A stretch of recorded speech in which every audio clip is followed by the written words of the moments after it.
পথের সঞ্চয়।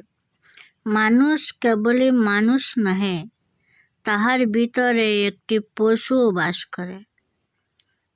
তাহাকে গলায় দড়ি বাঁধিয়া খুঁটায় আটক করিতে পারিলে এবং একমাত্র প্রয়োজনের সময়ে ছাড়িয়া দিয়া আবার যথাকালে রজ্জুবদ্ধ করিবার ক্ষমতা আসিলে মানুষ প্রকৃত মানুষ হয়।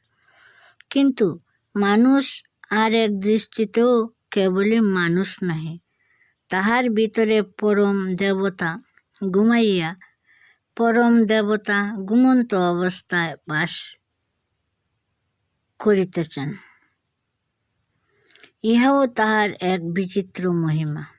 তিনি সর্বজীবে আছেন, কিন্তু নিদ্রা হইতে জাগিয়া উঠিতে ভরা ভয় লইয়া বিশ্বকে আশীষ দেবার প্রয়োজনে মনুষ্য দেহকে এক অভাবনীয় কলিন্য দিয়াছেন।